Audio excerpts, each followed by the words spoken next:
ভালো কাজে বাঁধা বেশি, ভালো কাজে কষ্টও বেশি। কথা বলেন ঠিক কিনা?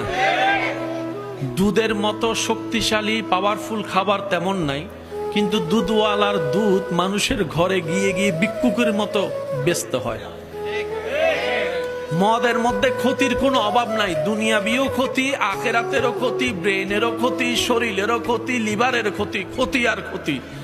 আর সেই মদটা ওইখানে গিয়ে সিরিয়ালে দৌড়ে অনেক টাকা দিয়ে টোকেন টোকেন নিয়ে তারপরে কিনতে হয়। দুধ বিক্রি করতে গেলে 1000 বার জিজ্ঞেস করে পানি মিশাইছস মনে হয়। দুধের কেজি কত? 80 টাকা। 20 টাকা দিবিনি ক। আর মদের বেলায় বলে যে 200 500 হইলে 500, 1000 হইলে 1000, 5000 হইলে 5000 দে, ল দে।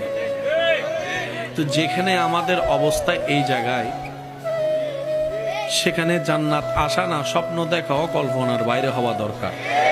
কিন্তু তারপরেও মনের কোণার মধ্যে 1000 অপরাধ করার পরও একটু আশার বাতি জ্বলে। এই কারণে, কারণ আমাদের রব হচ্ছেন রহমানুর রহিম, আমাদের নবী হচ্ছে রাহমাতুল লিল আলামিন, রউফুর রহিম। চিৎকার দিয়ে বলেন সুবহানাল্লাহ।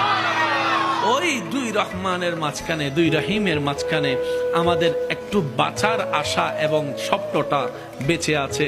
কারণ রবও আমাদের রহমতের দরিয়া। আল্লাহ সেই রব আবার আমাদের নবীকে রহমতের দরিয়া বানিয়ে দিয়েছেন, রহমতুল্লিল আলামিন। সেজন্য হয়তো ওই জান্নাত পাওয়ার স্বপ্নটা কিছুটা দেখার সাহস আপনি আমি করতে পারি। না হয় যোগ্যতা জান্নাত